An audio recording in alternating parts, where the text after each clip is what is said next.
My YouTube family, कैसे हैं आप लोग। आई होप अच्छे होंगे और मैं भी बहुत अच्छी हूँ। तो पहले तो सबको मेरा प्रणाम। तो आज बात कर लेते हैं। तो मैंने सोचा रोज़ मैं कुछ ना कुछ आप लोगों को उपचार बताती हूँ, लेकिन आज मैं उपचार तो बताती हूँ तो मेरे मतलब यह है कि उपचार करने से पहले मैं किन बातों को अपने जीवन में उतारना है, क्या सावधानी रखनी है, इन बातों की भी चर्चा कर लेते हैं।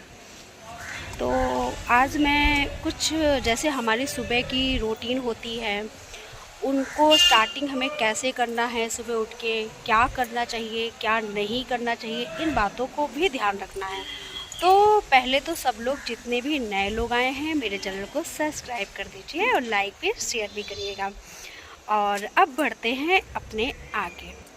तो आगे बढ़ने से पहले सब लोग पहले से जल्दी से सभी लोग सब्सक्राइब करो। मुझे पता है भी बहुत लोगों ने नहीं किया है, वो मुझे सुन रहे हैं ना, सुनिए भी लेकिन सब्सक्राइब भी करिए। तो पहले जैसे हम लोग रात में सोते हैं, नित्य खाना वाना खा के जैसे हम लोग सो जाते हैं, जब मॉर्निंग में उठते हैं तो हमें सबसे पहले तुरंत बेड से नीचे नहीं आना है। आपको पहले उठना है और बैठ जाना है। 2 से 4 मिनट आप अपने बेड पे ही बैठेंगे, क्योंकि हम लोग लेटे रहते हैं तो ब्लड सर्कुलेशन ये ऊपर की तरफ ही रहता है। और जब हम एकदम से उठते हैं तो फिर ये प्रॉब्लम बॉडी में करने लगता है। ये रोज़ अगर ये चीज़ें हम लोग करेंगे तो कहीं ना कहीं इफ़ेक्ट हमारी बॉडी पे पड़ता है। तो पहले तो उठने से उठें और 5 मिनट बेड पे ही बैठे रहें। फिर इसके बाद अपने शरीर को थोड़ा सा हिलाए डुलाएं, मतलब जो वर्किंग होती है वो बैठे बैठे उछलना वैसे करिए, मतलब फंक्शन कराइए अपनी बॉडी में। इसके बाद बेड से नीचे आ जाए। बेड से नीचे आने के बाद सबसे पहले कहीं नहीं जाना है, किचन में जाना है। जैसे कि मैं हर वीडियो में बताती हूँ, तो सबसे पहले किचन में जाना है। और किचन में आपको क्या करना है, 2 ग्लास, पहले तो स्टार्टिंग करोगे तो आप लोग 2 ग्लास पानी नहीं पी पाओगे।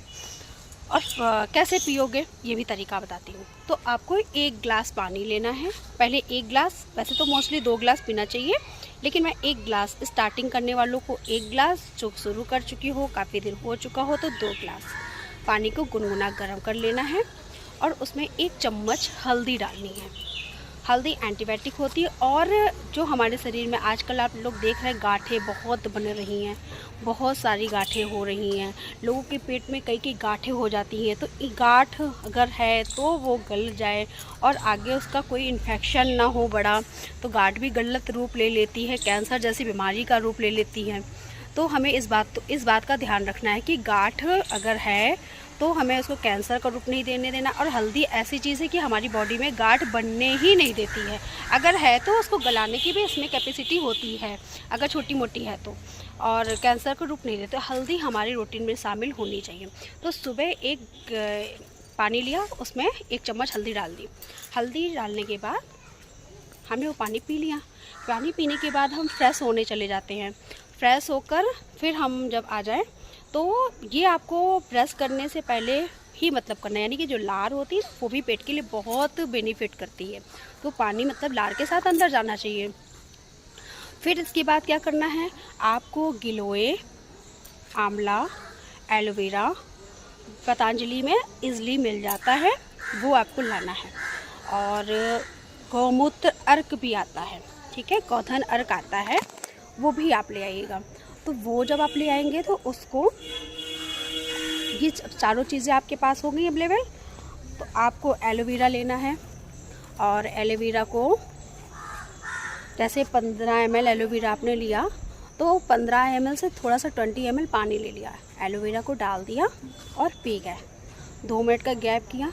आंवले के साथ भी ऐसे ही किया, 15 से 20 ml लिया और उतना ही पानी लिया और पी गए। तो इसके बाद फिर हम आगे बढ़ते हैं। गिलोय भी ऐसे ही पीना है, गिलोय भी पी लिया। फिर गौमूत्र स्टार्टिंग में आप नहीं पी पाओगे, लेकिन फिर आपको पीना है थोड़ी देर, मतलब थोड़ा सा खराब लगेगा लेकिन फिर पीना है आपको। तो गौमूत्र भी आपको मतलब इतना ही लेना है। आपको स्टार्टिंग करिएगा तो थोड़ा सा कम से करिएगा, क्योंकि बहुत ईज़िली नहीं होता उसको पीना। और लेकिन फिर हैबिट जब पड़ जाती है तो इंसान आराम से पी लेता है। तो आपको थोड़ा सा गौमूत्र लेना है और उसको भी वही 5 ml से स्टार्ट करिएगा। 5 से 10 ml से इतना ही। तो आप इतनी अगर रेगुलर रूटीन में चीज़ें शामिल कर लेते हैं तो बता नहीं सकती मैं इससे कितना बेनिफिट होगा आपको, बहुत ज़्यादा बेनिफिट होगा। मतलब समझ लीजिए रोग बनने ही नहीं देगा। इन सब लेने के बाद आपको एक चीज़ और ध्यान रखनी है, आपको कुछ प्राणायाम भी करना है। कोशिश करिए 4 या 5 प्राणायाम आप रेगुलर करिए, यानी कि कपालभाति, अनुलोम विलोम बहुत इजीली हो जाता है। और आप भ्रामरी भी कर सकते हैं, इनहेलर, मतलब बहुत सी चीज़ें हैं आसानी से यूट्यूब पे अवेलेबल हो जाती हैं।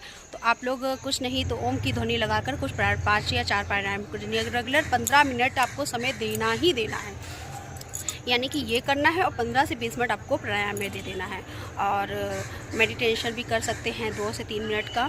तो इससे आपको बहुत रिलैक्स मिलेगा, बॉडी भी आपकी मतलब चुस्त दुरुस्त रहेगी और अंदर का जो हम लोगों ने जो कुछ खाते हैं वो भी डाइजेशन सिस्टम बहुत परफेक्ट हो जाता है। तो ये हम डेली दिनचर्या में अगर इन बातों का ध्यान रखते हैं तो मतलब कोई भी बीमारी से आप आसानी से, अगर छोटी मोटी बीमारियाँ बुखार वगैरह थोड़ी बहुत आती हैं तो ये तो आपको समझ ही में नहीं आएगा। और सच मानिए ये बहुत बेनिफिट देगा। और वीडियो को नेक्स्ट वीडियो में अगर नेक्स्ट समस्याओं के साथ मैं आऊँगी उनके समाधान को लेकर, तो आई होप आपको ये वीडियो अच्छा लगेगा और बहुत बेनिफिट देगा। इसको आप लाइक सब्सक्राइब शेयर करिएगा। मिलते हैं नेक्स्ट वीडियो में एंड गुड बाय।